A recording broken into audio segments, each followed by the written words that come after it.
ምን ተብሎ ይታሰባል? ሰው ወይም ወንዱ ምን ብሎ ያስባል? የመጀመሪያ ቀን በጣም ፐርፌክት መሆን አለብኝ ብሎ ያስባል። ድንግልና መውሰድ ቢያቅተኝስ ይላል። ባላስደስታትስ ይላል። ገና በቃ ምንም ከዚህ በፊት ሴክስ አድርገው አያውቁም። ነገር ግን የዛን ቀን ቪያግራ ይዘው ይገባሉ፣ በፍርሃት ማለት ነው። ከፍተኛ መጨናነቅ ሲኖር ሲምፓተቲክ ነርቨስ ሲስተም የምንለው አለ። እኛ ሲምፓተቲክ ነርቨስ ሲስተም ማለት በፋይት ፍላይት ሙድ የምንሆነው ማለት ነው። ስለዚህ መጨነቅ ሲሆን ያኔ ኢሬክሽን ይጠፋል። ስለዚህ ዝም ይላል ማለት ነው። ኦኬ ሎና በቃ እምቢ ይለዋል፣ ዝም ማለት ነው። ከዛ ዝም ሲል ቤተሰቦቹ ጋር ይደውላል። እናትና አባት ተጨንቀው እኔ ጋር መጥተው በቃ ኢመርጀንሲ። እኛ ግን በሪል ላይፍ ሴናሪዮ ኦልሞስት በርካታ ሰዎች ሃኒሙን ፌዛቸውን ጥለው እኛ ጋር ይመጣሉ። ድንገት ይዞ እያለ እጁ እየተንቀጠቀጠ ምናምን አገኛቸው። ከዛም በኋላ ምንድነው ምናምን ስትለው ያው ፈርቼ ነው ምናምን ምንም ይሁን ምን መቀበል እንዳለባቸው አይነት የሚሳል ነገሮች አሉ። ወደ ክፍለ ሀገር ደግሞ ነገሮች ይጨምራሉ። ምንም አይነት ከዚህ በፊት ወንድ ጋር ግንኙነት አድርጌ አላውቅም። ነገር ግን ግንኙነት ስናደርግ አልደማም፣ ስላልደማ አንቺማ አታለሽኝ ነው ብሎ የመለሳቸውን ነው መናገር። ምንድነው ምክንያቱ ስለው ትላንት ግንኙነት አድርገናል፣ አመኛት ምላልኝ ብዙ ነገር በቤተሰብም ብዙ ነገር ተነግሮኝ የገባሁበት ትዳር ነበረ፣ ግን ደም አላየሁ ማለት ግንኙነቷ ላይ። ሌሎች በትዳራቸው ምሽት ላይ ደግሞ የሚገጥማቸው ቻሌንጆች አሉ። በተለይ ሴቶች ከፍተኛ የሆነ ፍርሃት፣ እውነትም እነሱ ሊቋቋሙት ማይችሉ ህመሞች ያዛን ቀን በበቂ ሁኔታ ግንኙነት ማድረግ ማያስችላቸው አይነት ፍርሃትና ህመም ለረጅም ሰዓት አንድ ቀን ሁለት ቀን የሚቆይ ሳይሆን ኢቭን አንዳንድ ሰው አመታትም ግንኙነቶችን ሳያደርጉ የሚያስቆያቸው አይነት ህመም ወይ ደግሞ ቫጂኒዝመስ የሚባል በሜዲካል አጠራሩ ተርም የምንጠቀምበት ኮንዲሽኖች አሉ። እነዚህም በደንብ መታወቅ አለባቸው ሶሳይቲዎች ላይ ማለት ነው። እነሱ ምንድነው? አንድ ሰው ሴቶች በመጀመሪያ በፊት በሚነገራት ሶሳይቲያል ተርሞች ሊሆኑ ይችላሉ። በጣም ከፍተኛ የሆነ ፍራቻ ይኖራቸዋል ለመጀመሪያ ታይም ኢንተርኮርስ ማለት ነው። እውነትም ደግሞ ፔን ቶለራንሳቸውም ደግሞ በጣም ዝቅተኛ ይሆናል፣ ህመምን ያለ መቋቋም አቅማቸው ማለት ነው። በዚህ መሀል ላይ አንድ ወንድ ቀርቧት ይሄ ሴክሹዋል ኢንተርኮርስን እንዲያደርግ ፈቃደኛ ማትሆንባቸው እንዲሁም ከአቅሟ በላይ እሱን በመገፍተር አመታትን የሚያሳልፉ ሰዎች አሉ። በዚህ ምክንያት ትዳራቸው የሚፈርስ፣ አንዳንድ ደግሞ ተደብቀው የሚቆዩ ሰዎች አሉና ይሄ ኬዝ እኔ በተደጋጋሚ ገጥሞኛል። አንተንም እንደገጠመ ተስፋ አደርጋለሁና አንደኛዋ ኬዝ ምንድነው? 4 ዓመት በሙሉ ግንኙነቶችን አልፈጸሙም። ቤተሰብ የሚኖረው አለ፣ ልጅ አልወለዳችሁም። እነሱ ደግሞ በመሀከላቸው ባሌን ላጣው ነው፣ ባሌ ጋር ልንፋታ ነው የሚሉ ጭንቀቶች አሉ። የሴክሹዋል ኢንቲሜሲ ያለማጣጣም ፍራቻው አለ። እነዚህ ሁሌ ቀን በቀን ፕሬሸሮች ይፈጥራሉ። ቤተሰብ ምንድነው ይላል ጥያቄ፣ እነሱ ደግሞ በዚህ አንድ ያልተመለሰ ጥያቄ ያላቸው። እነዚህ ራሱ ከሚያጋጥሙ ሴክሹዋል ፕሮብለሞች ውስጥ መነሳት ያለባቸው ነው። አንተ ጋር የገጠመህን ኬዝ እናውራና የበለጠ ደግሞ ለሰዎች ግልጽ ይሆናል ብዬ አስባለሁ። የሴቶች የትዳር ሰሞን ፈተና አንዱ የድንግልና ሲወሰድ ያመኛል የሚሉት ነው እና ሲመሽ ይጨንቀኛል አለች አንዷ። እኔ ብዙ አይቻለው። አንዷ ግን በቃ ሲመሽ ይጨንቀኛል አውቶማቲካል ጭንቅ ነው የሚለኝ፣ ምክንያቱም ያ ነገር ይመጣል ብላ ስለዚህ አንቲሲፓቶሪ ፔን ነው የምንለው። ፔን ኤክስፔክት ያደርጋሉ። መጀመሪያ ሲገቡ ድንግልና በጣም ነው የሚያመው፣ ስንጥቅ አረገኝ ምናምን ይሏቸዋል፣ አንዳንዶቹ ይነግሯቸዋል ማለት ነው። ስለዚህ ምን አንቲሲፔት ያደርጋሉ? ፔንም። ሰውነት ደግሞ ፔን አንቲሲፔት ሲያደርግ ኮንትራክት ነው የሚያደርገው፣ የበለጠ ያዳምጣል ህመም። ስለዚህ ኮንትራክት ይላል ማለት ነው። ያ ደግሞ የበለጠ ህመም እንዲኖር ሪላክስ ብታረግ፣ ሴክሲስ ፈን ኢንጆይመንት ነው፣ ቀስ እያለ ነው። እሱም እንደዚህ ብላ አመለካከቷ ጥሩ ቢሆን እና በቃ ሊያመኝ ነው ስትል አእምሮ ሬጂስተር የሚያደርገው ነገር የተለያየ ነው። ስለዚህ አንቲሲፓቶሪ ፔን ይኖራቸዋል። አንዳንዶቹ በቃ የዛን ቀኑ ያልፍላቸዋል፣ ይተዋቸዋል ማለት ነው። ግንኙነት እያደረጉ የተላመዱ ሪላክስ እያደረጉ ይሄዳሉ።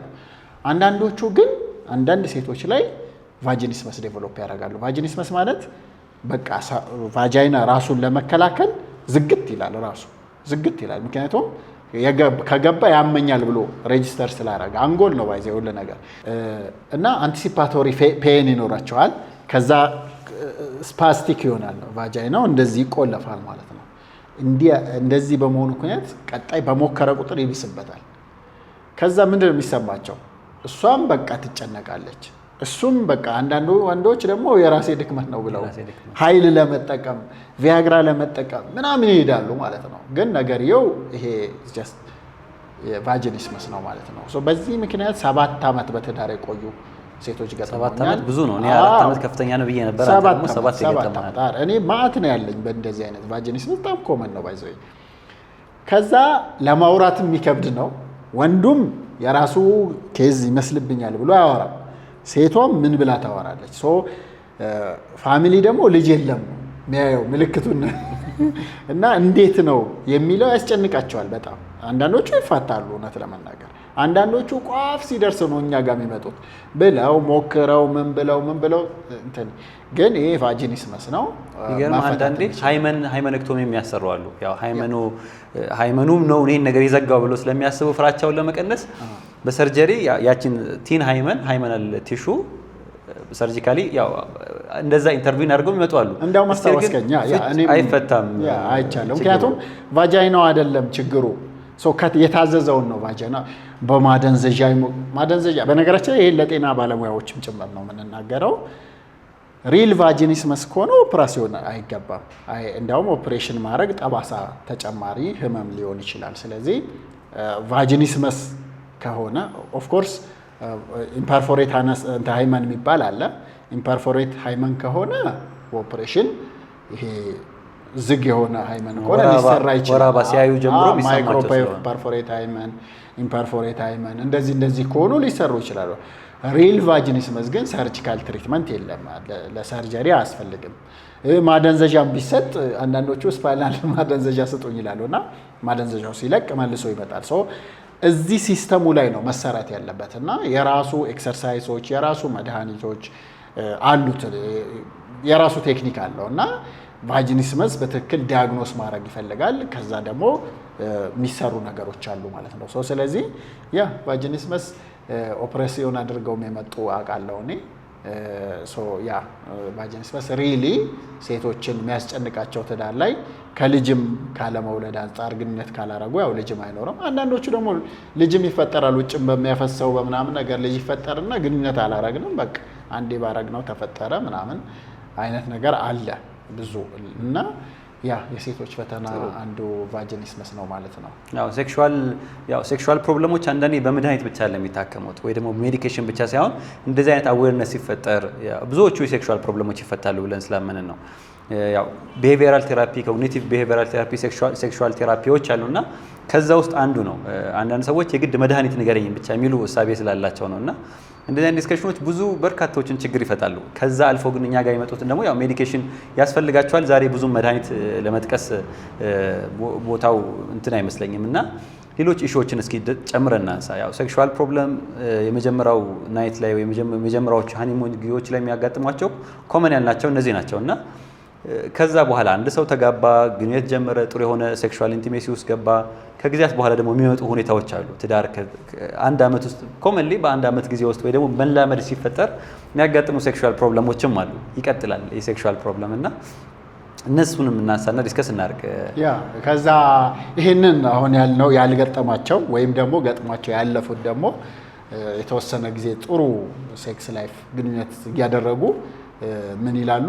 የመጀመሪያው አንድ ዓመት በቃ ፐርፌክት በቃ በቀን 7 ዙር ምናምን የነበርኩ ይሉሃል እና አሁን ግን በቃ ፍላጎት የጠፋ ሚሉኝ ሰዎች አሉ እና ከትዳር በኋላ የሴክስ ፍላጎት ለምን ይቀንሳል የሚለውን በጣም ጥሩ ቼክ የምናደርገው ይሄ ጥሩ። ከትዳር በኋላ ትዳር ከገቡበት በኋላ ብዙ አይነት ፕሬሸሮች ይፈጠራሉ። በፊት የሚታሰበው መጀመሪያ ላይ ሴክሹዋል አክቲቪቲው ሴክሹዋል ኢንቲሜሲው ብቻ ነው። ወደ ሪል ላይፍ ስንመጣ ደግሞ ያው የኃላፊነት ጉዳዮች ይመጣሉ። እሷም የስራ ሁኔታ፣ የስራ ጫና፣ እሱም ቤተሰብ ኃላፊነት፣ ቤተሰብ የማስተዳደር በፊት ብቻውን የሚኖር የነበረ ሰው አሁን የብዙ ሰዎችን ኃላፊነት፣ ቤት ኪራይ ሊሆን ይችላል፣ ቤት ወጪ ሊሆን ይችላል፣ ተደራራቢ ጫናዎች ይመጣሉ።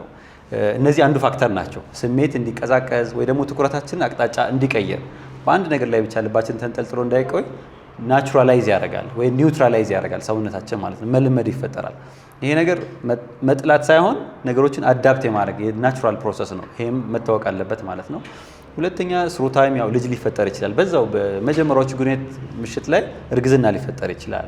እርግዝና የራሱ ሴቷ ላይ የሚፈጥራቸው ፕሬሸሮች አሉ። እሱም ለግንኙነት ፍላጎቷ እንዲቀንስ፣ ህመሞች ሲመጡ፣ አዳዲስ ምልክቶች ሲታዩ እንደዚሁ ግንኙነቶች በዛ ምክንያትም ሊቀንሱ ይችላሉ። ወንዱ እነዚህን ሁኔታዎች አንደርስታንድ ማድረግ ሊገባው ይችላል። ሌሎቹ ደግሞ ያው ልጅ ከመጣ ራሱ ልጅ የሚፈጥረው ፕሬሸሮች አሉ። ፓተርናል ፕሬሸር ማለት ነው። የመጀመሪያው እርግዝና ነው። በእርግዝና ጊዜ ሴቷ የሆርሞኗ ዝብርቅርቅ ነው የሚለው። የሆነ ጊዜ በጣም ያምራታል፣ የሆነ ጊዜ ያስጠላታል። ስለዚህ አንዱ እርግዝናው የሚፈጥረው ችግር ነው ማለት ነው። ከዛ ልጁ ከመጣ በኋላ ደግሞ ያው እንቅልፍ የለም አይደል? እሱ ደግሞ ዋና 4-5 ልትነሳ ትችላለህ። እንቅልፍ ደግሞ በጣም ለሴክስ አስፈላጊ ነገር ነው እና የእሷን ፍላጎት ይወርዳል። ታጠባለች። እንደገና ሆርሞኑ ስትረሱ አለ እንዳልከው። ድሮ ፍሪ የነበሩ ሰዎች በወር አንዴ የሚገናኙ የነበሩ ሰዎች ኤክሳይትድ ሆነው ለመገናኘት ምናምን ነው የሚገናኙት። አሁን ግን አንድ ልጅ መጣ። ልጅ ራሱ ጫና ነው። የራሱ ጥቅም ያው ስላለው ነው የምንወልደው። ግን በዚህ ላይ ጫና ይፈጥራል ማለት ነው። እንቅልፍ ላይ ጫና ይፈጥራል። ስትረስ ራሱ ማጥባት አለ። እሱ ራሱ እንደገና ልጅ ሲመጣ ኃላፊነት ይጨምርበታል። ፋይናንስ ማስፋት አለብኝ ይላል። በቃ ፋይናንሻል ጎሎቹ ይጨምራሉ። ስራ ሲሰራ ውሎ ነው የሚመጣው። እሷም ከልጅ ጋር ስደክም ነው የምትለው። ስለዚህ የሴክስ ፍላጎት እየቀነሰ ይሄዳል ማለት ነው። አንዱ እሱ ነው ማለት ነው። ሌላው ደግሞ ልብስስ ብንለብስ የመጀመሪያ ቀንና ኤቭሪዴይ አንድ አይደለም። እየቆዩ ሲሄድ ደግሞ ሌላ አይነት ፍቅር ውስጥ ይገባሉ። ሴክሱ ግን እየቀነሰ ሊሄድ ይችላል። ልክ ኒውነስ ኖቨሊቲ የምንለው እሱ ስለማይኖር ሁሌ በቃ አብሮ ያለ ነገር በመላመድ ደግሞ የሚቀንስ ነገር አለ ማለት ነው።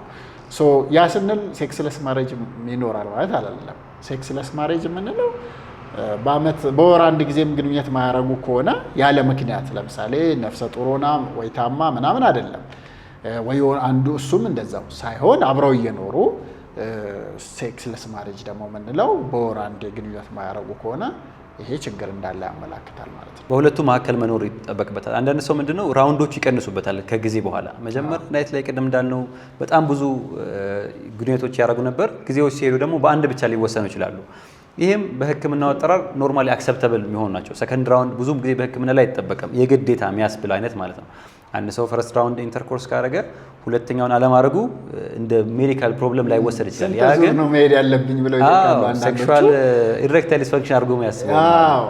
ኖርማሊ የመጀመሪያው ችግር ካለው ነው። ለምሳሌ የመጀመሪያው ላይ ደስተኛ ካልሆኑ ከዛ ሁለተኛ ከሌለ መጣጣሞች አይኖሩም። ይሄ ወይ በመፍጠን ወይ ባለመነሳሳት አንደኛው ወገን ኦፌንድድ ከሆነ ማለት ነው ዲስትረሲንግ ከሆነ ነው እንጂ ሁለቱም አንድ ዙር ጽድት ያለ ግንኙነት አድርገው ደስ ብሏቸው ከተኙ አለቀ በቃ ምንም ችግር የለም። ይሄ እንደ ችግር አይፈታም። ስለዚህ 3 ዙር 4 ወር ምናምን 4 ዙር 5 ዙር የሚባል ነገር የለም። ኖርማሊ እድሜ እየጨመረ ሲሄድ ኦፍ ኮርስ ዙሩ እየቀነሰ ይሄዳል። ቅድም ባነሳናቸው ምክንያቶች ስትረሱ፣ መላመዱ፣ የተለያዩ ነገሮች አሉ። እነዚህ እድሜ ራሱ ቴስቴስትሮን የወንዶቹ እየቀነሰ ይሄዳል፣ የሴቶቹ ኤስትሮጂን እየቀነሰ ይሄዳል። ይሄንን እንደዛ አንለው። በኋላ ላይ አብኖርማል የሆኑ ነገሮችን እናነሳለን። እነዚህ ግን ኖርማል የሆኑ ነገሮች ናቸው። ሴክሹዋል አንደርስታንዲንግ መፈጠር አለበት። ኖርማልና አብኖርማል ስንለይ ቅድም ያልነው ቤዚክ የሆነው የሴክሹዋል ፕሮብለሞች ይፈታሉ። እዛው ቤታችን ይሄ ነገር ፕሮብለም እንዳልሆነ አንደርስታንድ እያደረግናቸው እንሄዳለን ማለት ነው። ስሩ ታይም ደግሞ የሚመጡ አዲስ ነገሮች ይኖራሉ። ቅድም ባልነው ፕሬዠርም ሊሆን ይችላል፣ በላይፍ ስታይል ፕሮብለም ሊሆን ይችላል፣ ክሮኒክ ፕሮብለም ወይም ኮሞርቢዲቲ የሚባሉ እንደ ደም ግፊት፣ እንደ ስኳር፣ እንደ ኮሌስትሮል እነዚህ ነገሮች ሴክሹዋል ፕሮብለም ሊፈጥሩ ይችላሉ። 40 ደረስን ባለ 18 ላይ ያገባ 20 ምናምን ላይ መውለድ ጀመሩ። 40 አካባቢ ደግሞ በተለይ ወንዶቹ ሴክሹዋል ፐርፎርማንስ ሪል የሆነ እውነተኛ የሆነ ትግል ይጀምራል ማለት ነው። የወንዶቹ ቴስቴስትሮን መውረድ ይጀምራል። ይሄ ተጓዳኝ ህመሞች መምጣት ይጀምራሉ። ይጠራቀማል ማለት ነው። ጫማም ስንሄድበት እያረጀ አይደል የምንሄድ፣ ሰውነትም ስንኖርበት እያረጀ ነው የሚሄድ። ስለዚህ ይጀምራል ማለት ነው። በእርግጥ ያው ላይፍ ቢግንስ አት 40 ነው የሚባል 40 ላይ እንደገና የሚያድስም አለ። ስለዚህ 40 አካባቢ ኮሞርቢዲቲዎች በብዛት ይመጣሉ። ከዛ በፊት አይመጡም ማለት አይደለም፣ ይመጣሉ። ወጣቶችም ላይ ስንፈተ ወሲብ ምናምን ሊገጥማቸው ይችላል። ነገር ግን 40 አካባቢ ሲደርሱ ብቅ ማለት ይጀምራሉ ማለት ነው። ኮሞርቢዲቲዎች ወይም ተጓዳኝ የምንላቸው ስሩ ታይም ላይፍ ላይ በጣም ጥሩ የሆነ ኢንተርኮርስ እያደረገ የነበረ ሰው የተለየ የሆነ ፍጥነት ያለው ግንኙነቶችን መጨረስ ብዙዎቹ ኮመንሊ የሚያጋጥማቸው ያው ኢሬክታይል ዲስፈንክሽን ነው ወይም ዝግጁ ያለመሆን በቂ የሆነ ለግንኙነት ዝግጁነት ማጣት ያጋጥማቸዋል እና እነዚህ ነገሮች እንደቀላል መድኃኒት ወስደው ብቻ መታከም በሚል ሴንስ ሊያዩት አይገባም ብዙ ታካሚዎች ለምን ኤርሊ ሳይን ኦፍ ቫስኩላር ኦክሉዥን ወይ ደግሞ ኦብስትራክሽን ሊሆኑ ስለሚችሉ እነዚህ እንደውም የብልታችን ደም ስር ከልባችን ደም ስርና ሌሎች አካባቢ ላይ ካሉ ደም ስሮች የበለጠ የቀጠነ ነው። መጀመሪያ ላይ ብልት ደም ስር 1 እስከ 2 ሚሊሜትር ዲያሜትሩ የልብ ያንጎል ምናምን ግን ወደ 5 አካባቢ ሚሊሜትር ናቸው እና ኦልሞስት ከጥፍ በላይ እንደማለት ነው። ስለዚህ መጀመሪያ የሚጎዳው የብልቱ ነው። ስለዚህ ብዙ ወንዶች አሁን እኛ ጋር ሪሊ በሚያሳዝን መልኩ አንዳንዶቹ ማስቸገር ከጀመረኝ 3 ዓመት ነው 4 ዓመት ነው ይሉና ግን ቪያግራ ስወስድ ነበር አሁን ቪያግራው እምቢ ማለት ጀመረ ይሉሃል። እኔም ጋር ሲመጡ እንደዛ ነው የሚሉኝ። ለምን ይመስላል? የመጀመሪያ እምቢ ማለት የጀመረ ጊዜ ነው ምርመራ ማድረግ። ምክንያቱም ብልት እምቢ የሚለው የሆነ የሳይኮሎጂ ወይም የጤና ችግር ሲኖር ነው። ብዙዎቹ አንዳንዶቹ ስኳራቸው ከቁጥጥር ውጭ ይሆናል። በቃ አያውቁም ስኳር እንዳላቸው። ሄሞግሎቢን ኤዋንሲ 12 ደርሷል። ኮሌስትሮላቸው ከፍ፣ አንዳንዶቹ ግፊታቸው፣ አንዳንዱ ፕሮላክቲን ከ200 በላይ ይሆናል። ሌላ እሹ ማለት ነው። ስለዚህ እምቢ ሲል ለግንኙነት ብልት ተፈልጎ እምቢ ሲል የሆነ ችግር አለ ማለት ነው። በተለይ ይሄ ነገር ደጋግሞ ከመጣ ችግር እንዳለ ያሳያል እና ያኔ የሆርሞን ምርመራ፣ አካላዊ የጤና ምርመራ ማድረግ ያስፈልጋል ማለት ነው። ቪያግራ ትክክለኛው ቦታ ላይ ከዋለ ጥሩ መድኃኒት ነው። ነገር ግን ምንም ራስን በቪያግራ ማከም ግን ራስን እንደ የሰጎን ፍልስፍና ነው የሚሆነው። ሰጎን ትልቅ ናት አይደል? ስትቆም ግን መደበቅ ስትፈልግ ጭንቅላቷን ነው የምትደብቀው። ከሰውነቷ ክፍል ትልቁ እኮ ሰውነቷ ነው። ስለዚህ እሷ ሰውን ስለማታየው ሰውም ያያት አይመስላትም፣ እየተደበቀች ይመስላል። ኦስትሪች ፊሎሶፊ ነው የሚሆነው እና ይሄ ነገሮችን አላወቅንም ማለት የሉም ማለት አይደለም። ችግር ሲመጣ ችግሩን ለመፍታት ማወቅ መጀመሪያው ስቴፕ ነው። ከዛ መፍትሄ መፈለግ ያስፈልጋል ማለት ነው። ማንም ባለትዳር ጥሩ የሆነ የሴክሹዋል አክቲቪቲ እያደረገ ቀጥሎ ግን ከ3 ወር የዘለለ በተለይ ሪል የሆነ የሴክሹዋል ፕሮብለም ሲያጋጥመው ወንዶች ብልት አልዘጋጅ ብሎ ሲያስቸግራቸው እንዳልነው ማለት ነው ሪሊ ምክንያቱ መታወቅ አለበት። ከፍተኛ የሆነ የሆርሞን ችግሮች ወይ ደግሞ የስኳር ምልክት፣ ደም ግፊት የምናያቸው ነገሮች ናቸው። በግልጽ ታካሚዎቻችን ላይ ያስተዋልናቸው ከፍተኛ የሆነ ሌሎችን ጉዳት ለማድረስ የቀረቡ ሁኔታዎች ላይ የሚያጋጥሙ ስለሆነ የመጀመሪያው ጥያቄ እውነትም ይሄ ነገር በቀላል ምክንያቶች የተፈጠሩ ነው፣ በጭንቀት የተፈጠረ ነው ወይስ ሚለውን ነገር ከጠየቀና ለራሱ መልስ ከሰጠ በኋላ ምንም በማያውቃቸው ምክንያቶች ከሆኑ በግልጽ ወደ ሕክምና ተቋም መሄድና ቼክ ማድረግ አለበት። እኛም ኦብቪየስሊ እኛ ጋር ሲመጡ በዚህ እድሜ ያሉ ሰዎችን መጀመሪያ የምናደርገው ነገር ምርመራዎችን ማወቅ ነው። ቤዝ ላይን ኢንቨስቲጌሽኖች አሉ። ምንድን ናቸው ለዚህ ችግር ምክንያት የሆኑት ብሎ ያ ነገር ሲታወቅ ነው አትሊስት ያ የልብ ጉዳት የሚያመጡ ወይ ደግሞ ኩላሊታችንን ፌል ሊያደርጉ የሚችሉ ሌሎችም አካላዊ ጉዳት ስትሮክ የሚያመጡ ችግሮች አለመሆናቸውን ካረጋገጥን በኋላ ነው መድኃኒቶችን ኦፕሽኖች የምናስበው ማለት ነው። በዚህ ፌዝ ላይ ያላችሁና ሴክሹዋል ፕሮብለም ያጋጠማችሁ ይህን ነገር በቀላል ማየት የለባችሁም ብዬ አምናለሁ። እኛ ሀገር ብዙ ጊዜ አንደርስቲሜት የሚደረገው ፊሜል ሴክሹዋል ዲስፋንክሽን ወይም ደግሞ የሴቶች ስንፈተ ወሲብ የምንለው ነው። 40% የሚደርሱ ሴቶች የስንፈተ ወሲብ አለባቸው። ዓለም አቀፍ ራሱ ይሄ ቁጥር ኦልሞስት የዓለም አቀፍ ዳታ ነው ባይዘው ቅድም የተናገርኩት። እኛ ሀገርማ ሲጀመር ስንፈተ ወሲብ ያለባቸው ተብሎ ራሱ ብዙ ሰው አያምንም። ሴቷ ራሱ አታምንም። ላይክ እሷ አላስደሰተኝም ነው እንጂ እኔ መደሰት አቅቶኝ ነው ብላ ራሱ ላታስብ ትችላለች። እና ወንዱም አላስደሰትኳትም ብሎ ይጨነቃል። ሴክሹዋል ነገር ጫናው ኢትዮጵያ ውስጥ እኛ ወንዱ ጋር ይበዛል በነገራችን ላይ ማለት ነው። የእሷን ፍላጎት ወረደ እኔ ነኝ፣ እሷ አልረካችም የኔ ችግር ነው። ሁሉ ነገር ወንዱ አላፍትና ይወስዳል። ኦፍኮርስ አላፍትና መውሰድ የራስን ነገር ክሊር ማድረግ ጥሩ ነው። ነገር ግን አንዳንድ ጊዜ አላስፈላጊ ጭንቀት ውስጥም ያስገባል። ስለዚህ ኮሚኒኬት ማድረግ ያስፈልጋል። ሴቶችም የተለያየ ምክንያት ስንፈተ ወሲብ ይገጥማቸዋል። በጭንቀት በተለይ እንቅልፍ በማጣት የልጅ ጣጣ፣ ልጅ ከበዛባቸው፣ በተደጋጋሚ ዴሊቨሪ፣ ኤፒዞቶሚ ይሄ ስቲች የምንለው የተለያዩ ጫና የሚፈጥሩባቸው ነገሮች አሉ። ሆርሞናቸው ሲቀንስ ኤስትሮጅን ሊቀንስ ይችላል። ኢንፌክሽኖች ሲኖሯቸው ኢንዶሜትሪዮሲስ የምንለው አለ። ቅድም ያነሳ ነው ቫጂኒስመስ። እንደገና ቴስቴስትሮን በትንሽም መጠን ብትሆን ሴቶችም ጋር አለች። እሷም ጭራሽ ዝቅ ካለች በርካታ ሴቶች ደስታ ምንድን ነው ግንኙነት ላይ እኔ በቃ ልጅ ለመውለድና ለባለቤቴ ስል ነው ማረገው ብለው የሚሉ አሉ። የግንኙነት ላይ የሚገኘውን ደስታ ማያገኙ አሉ ማለት ነው። እነሱም ተመርምረው ድጋፍ ማግኘት ይችላሉ። መድኃኒቶች ለሴቶች የተዘጋጁ አሉ፣ ሰፕሊመንቶች፣ የጤና ሁኔታቸው እነሱ ስኳር፣ ግፊት፣ ኮሌስትሮል ሴቶችም ላይ ጫና ይፈጥራሉ። ሆርሞኑ ብቻ ሳይሆን የጤና ችግር፣ የአእምሮ ጤና፣ የአካል ጤና ችግር ሲፈጠር ሴቶችም ጋር ስንፈተ ወሲብ ሊፈጠር ይችላል ማለት ነው።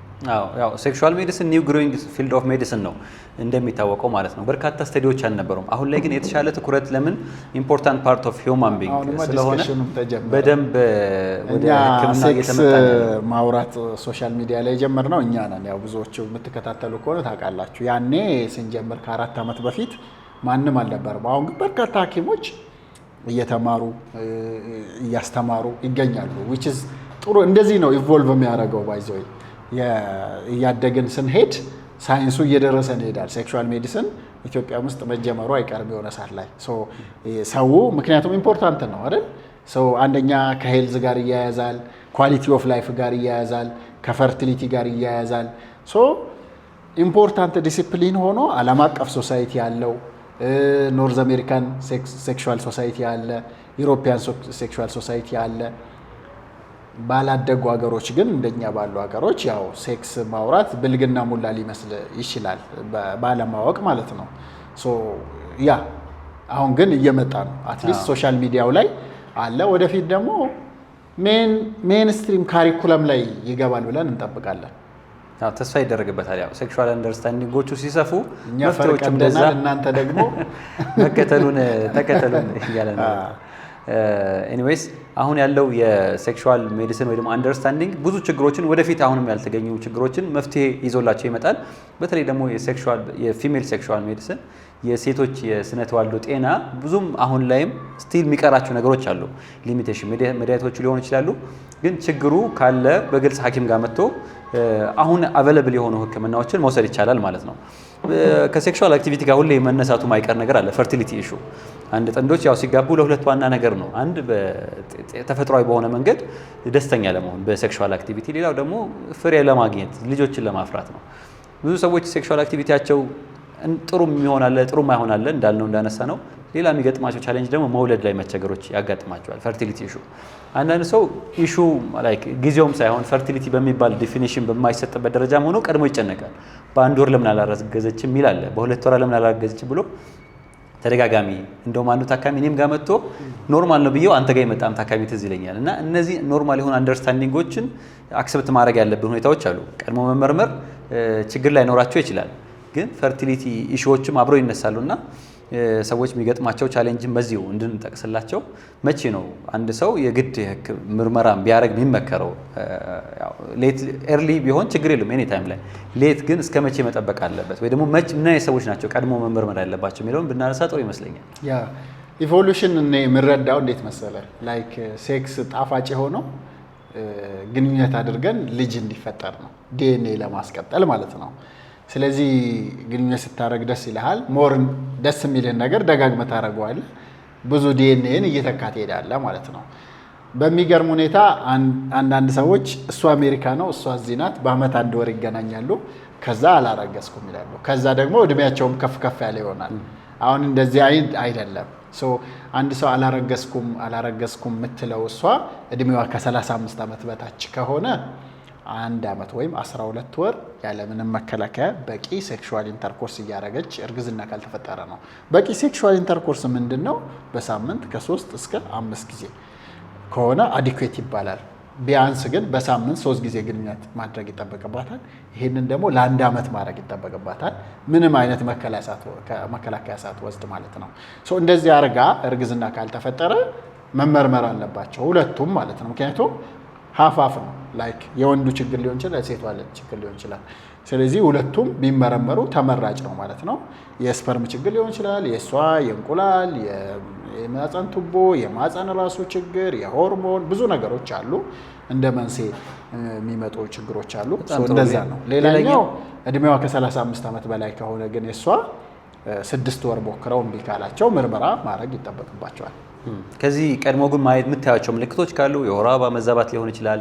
ሴክሹዋል ፕሮብለም በራሱ ኢንዲኬቲቭ ሊሆን ይችላል፣ እርግዝና የሚከለክል ማለት ነው።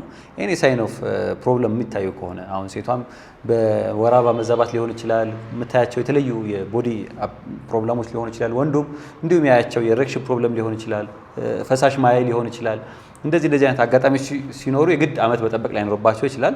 እሱንም አንደርስታንዲንግ ይዛችሁ እውነት ለመናገር ላቋርጥና ወንዶች እኔ ለምሳሌ ወንዶች ያው ወንድ ስለሆንኩ ማንኛውም ወንድ ከማግባቱ በፊት ቢያቅ ብዬ የምላቸው ነገሮች አሉ። ቢያቅ አንደኛው ቴስቴስትሮን መጠኑ ቼክ ቢያደርግ፣ ሁለተኛው ሄሞግሎቢን ኤዋንሲ የምንለው አለ የስኳር ማለት ነው። ሶስተኛው የዘር ፈሳሽ መውለድ እችላለሁ አልችልም የሚለውን ቼክ ቢያደርግ ምንም የሚከብድ ነገር ስለሌለው ማለት ነው።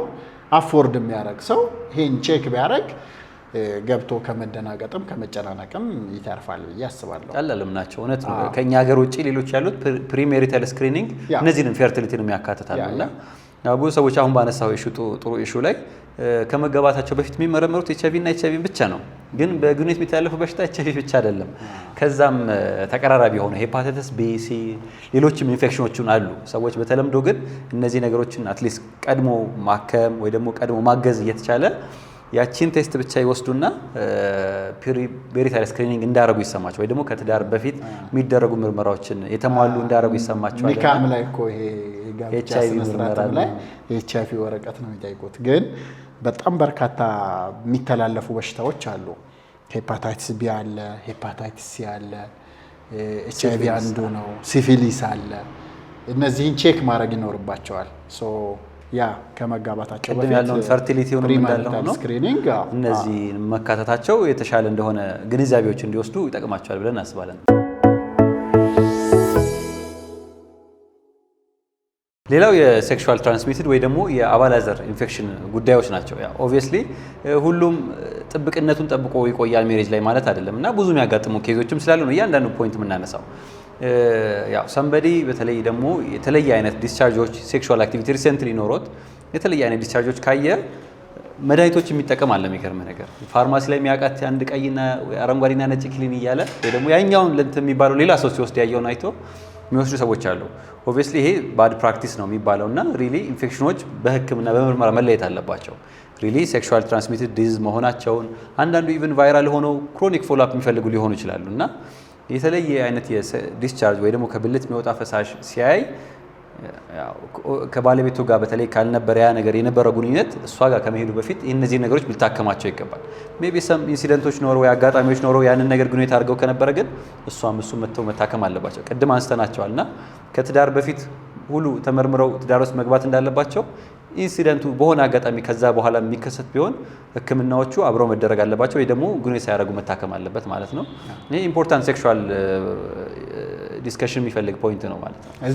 እዚህ ጋር ያው ፈረንጆች ደስ ይሉኛል ባይዘው እዚህ ጋር በጣም ራዲካሊ ኦነስት ናቸውና አንዳንድ ፈረንጆችን እኛ ጋር ስቲዲ ስክሪን ለማድረግ ይመጣሉና ባለቤቴ አሜሪካ ናት፣ ባለቤቴ ጃፓን ናት፣ እኔ ግን እዚህ ግንኙነት አድርጌያለሁና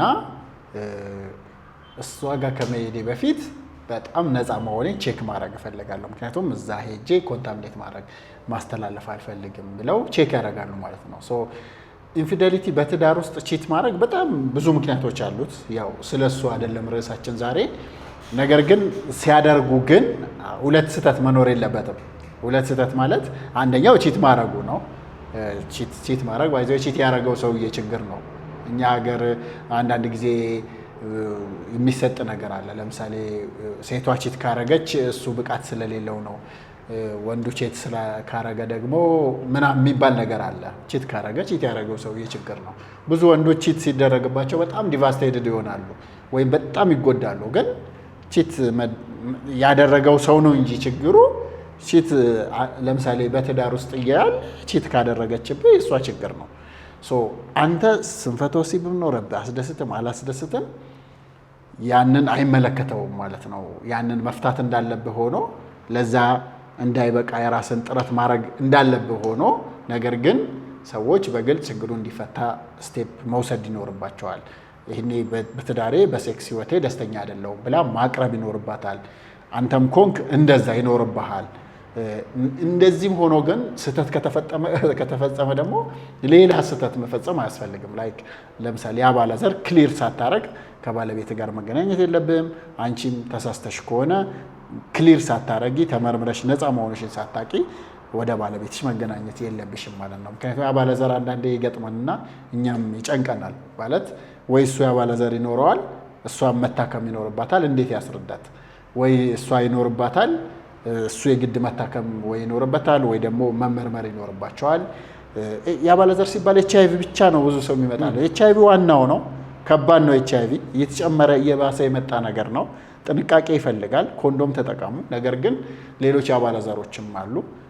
የአባለዘር ማለት ያው በግንኙነት የሚተላለፍ በግብረ ስጋ ግንኙነት የሚተላለፍ በሽታ ማለት ነው። ስለዚህ እንደዛ ሲሆን ደግሞ አንዱ ላይ ሲገኝ ሁለቱም መታከም ይኖርባቸዋል እና አንዳንድ ጊዜ መከራ የሚሆንበት ጊዜ አለ። ይጨንቃል። ላይክ ምንም በል ምን ብዬ ላምጣት ሴቷ ጋር አለ ወንድየው ጋር የለም መታከም አለበት ሲባል ጥያቄ ያስነሳል። ምንድን ነው የሚል ማለት ነው። እንደዚህ አይነት ምንድናቸው ጥሩ ነገሩ? አሁን ቅድም ያነሳው አንድ ቆንጆ ፖይንት አለ እና ሴክሹዋል ቅድም ያነሳናቸውን በሙሉ ኦልሞስት ኮር አድርገን እንደ አንድ ሀሳብ ማንሳት የምንችላቸው ነገሮች ምን አሉ? በቃ ዲስከሽን ሴክሹዋል አክቲቪቲያቸው ሁሌ ፓርትነሮች ዲስከስ ማድረግ አለባቸው። ደስተኛ ከሆኑ ደስተኛ ካልሆኑ ችግሮች ካሉ ቅድም መጀመሪያ ላይ እንዳነሳ ነው ህመሞች ካሉ ፍራቻዎች ካሉ መጣጣሞች ከሌሉ በሙሉ ያው ሴክሹዋል አክቲቪቲ በሴክሹዋል አክቲቪቲ ደረጃ የተቀራረበ ሰው በወሬ ደረጃ መደባበቅ የለበትም። እንደዚህ አይነት ትዳሮች ደግሞ ወሬውን ሲደብቁት ሌሎች ችግሮች ይፈጠራሉ። አሁን ያልነው ኢንፊዴሊቲ አንዱ ፋክተር እሱ ሊሆን ይችላል፣ ያለ መጣጣም ችግሮች። የትኛውም አይነት ወንዶችም ሴቶቻቸው ወይ ደግሞ ሚስት በባሏ ሁኔታ ደስተኛ ካልሆነች በሴክሹዋል አክቲቪቲው እንጀራ መከልከል፣ ፊት ማጨፍገግ ወይ ደግሞ አልጋ ላይ መተኛት ሳይሆን መጠቀም ሳይሆን ያው ዲስከሽን ነው። ትዳር ያው ብዙ ልጆችን ከታች ያቅፏል፣ ቤተሰብ ነው ያቀፈው። ያችንን ሁለታችሁ አብራችሁ መኖራችሁ መቀራረባችሁ የሚፈጥረው ጥሩ ጎን እንዳለ ሁሉ በመሀላችሁ ሲራራቅ ክፍተቶቹ በጣም ሰፊና መለያየት ደረጃ የሚያደርሱ ይሆናሉና ኤኒ ሴክሹዋል ፕሮብለም ካለ የትኛውም እናንተ የተሰማችሁ በግንኙነታችሁ ደስተኛ ያልሆናችሁበት ጉዳይ ካለ ለፓርትነራችሁ ኢቭን ቀናቶቹን ላመጠበቅ አይገባም። ኦን ዘ ስፖት መናገርም ወይ ደግሞ ካልሆነ ትንሽ ጊዜዎችን ጠብቆ ጥሩ ሞመንቶችን አስቦ ዲስከሽን መጋበዝ አለባቸው ፓርትነሮች። አንተ ምን ትላለህ በዚህ ጉዳይ ላይ? ያ ምንድነው ኮሚኒኬሽን ነው። ብዙ ትዳር ፌል የሚያደርገው ኮሚኒኬሽን ነው። ኮሚኒኬሽን ሲባል እኔ ይሄ ደስ ይለኛል ይሄ ደስ አይለኝም ከሚለው ይጀምራል። ላይክ ለምሳሌ ሴቶች ኮሚኒኬሽን መደፋፈር ይፈልጋሉ። ወንዱ ጋይድ እንዲያደርጋቸው ይፈልጋሉ። ስለዛ ቶፒክ እንዲነሳ ሁሌ ሴክስ እኔ ነኝ የምጠይቀው የሚሉ ወንዶች አሉ። ኖርማሊ ሴቶች ግን ሪስፖንድ ያደርጋሉ። ደስ የሚለው ላይክ ዲዛየርን አየን እንደሆነ ሪስፖንሲቭ ዲዛየር አለ፣ ስፖንታኒየስ ዲዛየር አለ። ሪስፖንሲቭ የሚባለው ስትነካካ ትመጣለች፣ ስሜቷ እየመጣ ይሄዳል ማለት ነው። ስፖንታኒየስ የሚባለው ደግሞ መጀመሪያም ሊያምራት ይችላል ማለት ነው። እንደዚህ ነገሮች ኮሚኒኬት ማድረግ ደስተኛ ፌክ ኦርጋዝም አሁን ኮመን ነው ትዳር ላይ በጣም ኮመን ነው ፌክ ኦርጋዝም። እኔ የሌለ ነው የሚጮኸው ይሉኛል አንዳንድ ሴቶች፣ ግን የውሸቴን ነው እና ያ ሁለቱንም ነው የሚጎዳው። እሷም ደስተኛ ፌክ ማድረግ ይሰለቻል፣ ይደብራል፣ በቃ ደስ አይልም። ለእሷም ጥሩ አይደለም። እሷ ለምንድን ነው ለትዳር ለልጆች የተለያየ ምክንያት ይኖረዋል ብላ ለሱ ሳይኮሎጂ ብላ ሊሆን ይችላል እና ግን እውነቱን ፊት ለፊት ቀስ አድርጎ ማስረዳት አስፈላጊ ነው። ማስረዳት ሲባል አልጋ ላይ ደስተኛ ካልሆንሽ እዛው ላይ አይ ዛሬ አልተመቸኝም ጥሩ አይደለም ከምትዩ ወይም እንደዛ ከምትላት አንተ ሪላክስ ባረጋችሁ ሰዓት፣ ደህና በሆናችሁ ሰዓት፣ ጥሩ መግባባት ላይ ባላችሁ ሰዓት ነው እንደዚህ ያለ ነገር የሚወራው። ወንዶች በተበረታቱ ቁጥር የበለጠ ጎበዝ ይሆናሉ። ግን በተዋሹ ቁጥር ማለት አይደለም። ፌክ ኦርጋዝም የውሸት ደስታ ደግሞ ማሳየት አያስፈልግም። ባላንሱን ጠብቆ መሄድ አሪፍ ነው ማለት ነው። ኮሚኒኬሽን እዚህ ጋር ሂውጅ የሚገርም ለወንዶችም ጭምር ነው። ወንዶች በቃ እሷን አላስደሰትኳትም በሚል ሴንስ ብዙ መድኃኒቶች የሚጠቀሙ ቅድም ያነሳናቸውን መድገም ስላልቻለ በቃ እንደ ችግር አይቶ ሌሎች ነገሮች መጠቀም በቃ እሷን ሳላስደስታት ነው ፈጥኜ የጨረስኩት በሚል ስሜት ኢቭን መድኃኒቶች መጠቀም ይሁን ሌሎች ጭንቀቶች የሚዳረጉ አሉ። ሴክሹዋል ኢንቲሜሲ በቃ ፐርፌክት የሚባለው ሁለቱ መጣጣማቸው ነው። ያንን ደግሞ አፕሩቫል የምናገኘው ከሴክሹዋል ፓርትነራችን ነው። ያንን ደግሞ ለማድረግ ኮሚኒኬሽን ይፈልጋል ማለት ነው። እነዚህ ነገሮችን ስናደርግ መፍትሄዎችም ቅርብ ይሆናሉ። ነገሮችም ሳይወሳሰቡ በቀላሉ መፍታት ይቻላል ሳይርቅ ማለት ነው። ከዛ ይዘለሉ አንዳንድ ፕሮብለሞች ኦብቪየስሊ ከዲስከሽን ብቻ ያለፈ ይኖራል። ያንንም ግን ካመኑበት ወደ ሴክሹዋል ሄልዝ ትሪትመንት ቦታ መሄድ ይችላሉ ማለት ነው። እኛም ጋር መምጣትና ያለውን ችግር አብረን መነጋገር እንችላለን። ለመፍትሄው አብረን መስራት እንችላለን ማለት ነው። ሌላ ደግሞ ቀላል ማንበብ የሚችሏቸው ነገሮች አሉ። ለምሳሌ እኔ አሁን ብዙ ሰው ብዙ አይነት መጽሐፍ ያነባል። በሴክሹዋል ዙሪያ ቀለል ያለ ለማንበብ የማይከብድ ሰማያዊ አልጋ በሚል የተተረጎመ አንድ መጽሐፍ አለ። ሴለስቲያል ቤድ የሚል አለ። እሱ አንዳንድ ኮመን የሆኑ ነገሮችን እዛ ላይ ሐኪሞችም ላይ ያለውን ቻሌንጅ ሴክሹዋል ላይ ለማከምም ቻሌንጅ አለው ባይዘው እሱንም ቢያነቡ ያን መጽሐፍ እኔ ይጋብዛለሁ። ሰማያዊ አልጋ በሚል ተተርጉሟል እና ገበያ ላይ ካገኛችሁ እሱን ብታነቡ መነሻ ይሆናችኋል ማለት ነው። ያው ብዙ የሆኑ የሴክሹዋል ቶፒኮችን እያነሳን ዲስከስ አድርገናል።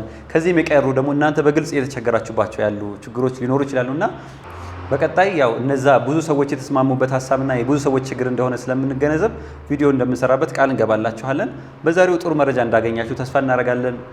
ይሄን ፔጅ ፎሎ ላይክ ስታደርጉ እኛም ሞራላችን እየጨመረን እናንተን የምናሳልፈውን መረጃዎች በግልጽ ተጨማሪ መረጃዎችን ጨምረንበት እንደምንመጣ ተስፋ እናደርጋለን። የነበረን ቆይታ ጥሩ ይመስለኛል ዶክተር ሸምስ። አዎ ላይክ ፎሎ ብታደርጉ ጥሩ ነው። በተለይ ዩቲዩባችንን እንደምንም ሰብስክራይብ አድርጋችሁ 100,000 ቢደርስ ደስ ይለናል። አሁን ላይ ወደ 70,000 አካባቢ ተጠግተናል።